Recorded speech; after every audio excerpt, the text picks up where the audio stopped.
that decisions taken in anger are always wrong. Next, he would also forgive public attacks on himself. Even when someone wrote something unfavorable about him in the press, he used to forget it and move on. There's a very famous quote by Abraham Lincoln that you can tell the greatness of a man by what makes him angry. Now, moving on to the next slide, the next element is protect colleagues from blame. The leader is one who always takes one for the team and is always to blame for what decisions he has taken. The Lincoln also believed in the same thing. Lincoln believed that only he is to be held responsible for the decisions he made and not his colleagues. When people attributed the Peninsular disaster in war departments as a war department's failure, and Stanton, who was the War Department secretary, was assaulted publicly and was threatened for his life, Lincoln defended him and extinguished the public campaign against him by giving public speeches, and his speech was so powerful that it convinced the people of the country that Stanton was not wrong. So Stanton and he was able to successfully get Stanton out of the situation through his leadership skills. It was Lincoln's patience, consistent sensitivity that transformed the citizens of the country, including his own official family. Now, moving on to the next element, that is keep your word and guard sentiment. Abraham Lincoln was a man of words. When once his words are out of his mouth, it cannot be taken back. When one day the day of proclamation was near, people doubted that whether Lincoln would be able to keep his promise, would be able to follow through his pledges or not, as it would create riots and havoc in the country. But later Lincoln said that his words are out and it can't be taken back. The day before a proclamation, he added a new clause in the proclamation, which stated that which stated the recruitment of black people in the army. This was very shocking for the cabinet and in fact the whole country, because in the earlier speech which was given in September, it was not added in that speech that black people would also be joining the army. The reaction to this proclamation was wild and grand in the south and the exact opposite in the north. Many soldiers would leave the army as they believed that they fight for the union and not for black people. But Lincoln knew how to read the mood of the country and transform it through his effective leadership skills. Through his excellent leadership skills, he was able to transform the attitude of the soldiers, and he was successfully able to change their mind towards black people.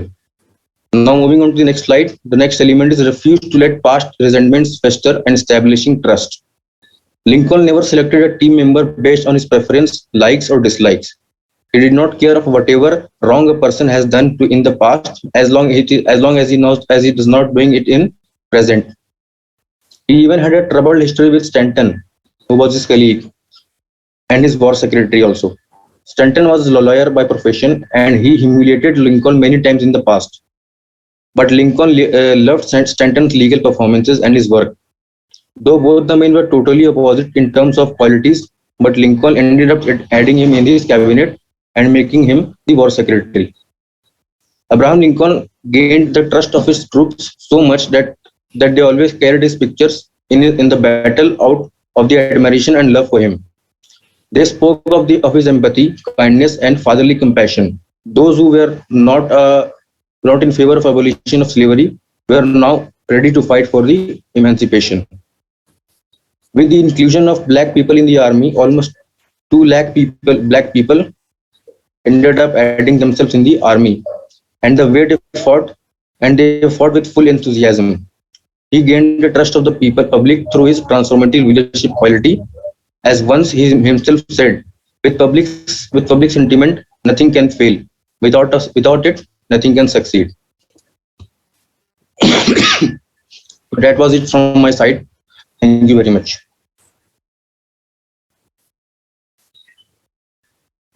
Okay, I think we hardly have now time for any discussion. We have just 4 minutes left. So I'll come straight to the feedback, and incidentally, feedback is almost common to all the 4 participants. One, I think this is something which we all need to adhere to, and that is time management. What I'm getting is that You were given 10 minutes to present, and each one of you can clock your own time, how much time you took to present. The reason is that we are not able to crystallize our content. We think that whatever is there in the article, we will read it and we will represent it. That's not the idea of presentation. You have to get to the gist of the presentation. Now, this lack of preparation was evident in the slides also. The entire sentences, how many times I have to repeat this? Follow the rule of 5 into 5.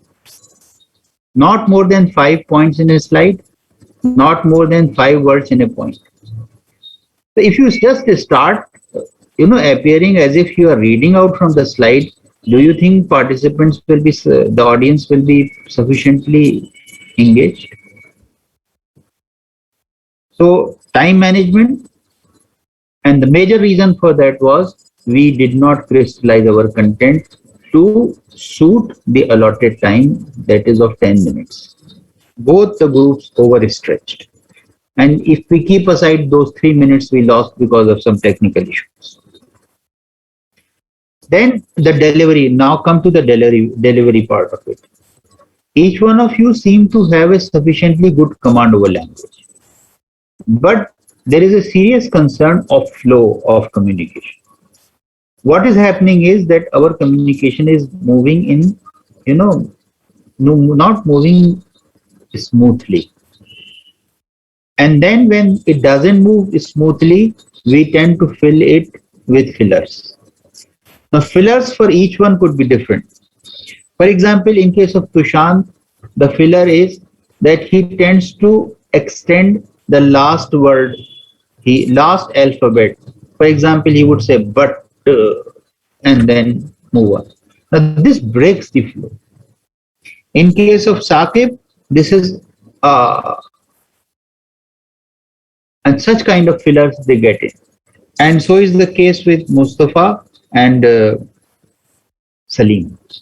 So please work on flow. Good presentations are never got it. You will never get them right in the first go. You have to represent. You have to keep the time clock in front of you when you make a presentation and see how can you crystallize the content. The third thing which was evident, again, this is an indication of the lack of preparation. There were so many mistakes in the slides, spelling mistakes in both the groups. I am not pointing out all of them, but please do check. Even the sentences, just to give you an example, how do you write lagging behind? Saqib?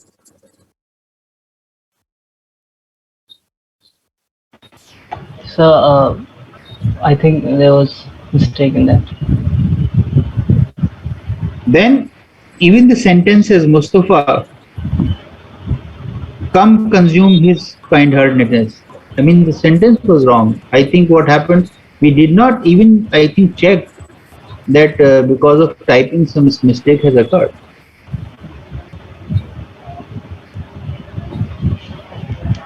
So I think it is said about articles that good articles are never written, they are always rewritten. The same goes true for presentation. We have to see that when we present,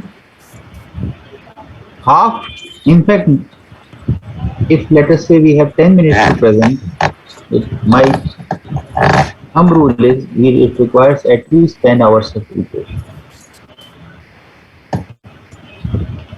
Then only we can get it right.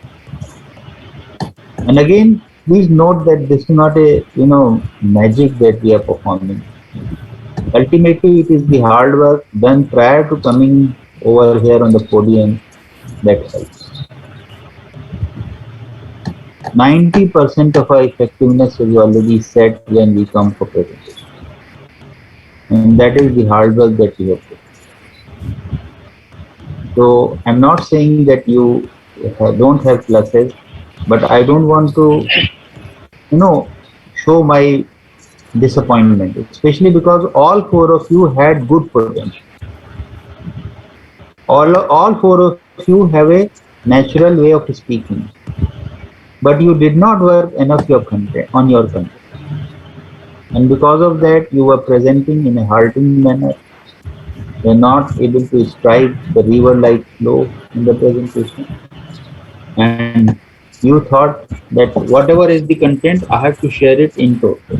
No, first you have to internalize it, use your own words then to communicate the idea. So if we are able to leverage our preparation to that level, then only we make, and that's a transformative process. It changes us also. And that is what my teacher used to say, if something is worth doing, it is worth doing well. When this attitude gets into our mindset, it is not a job which somehow should get over. It's not a burden I'm carrying. It's an opportunity I've got to make an impact on others. If we take the job with that mindset, then naturally we are able to give our best.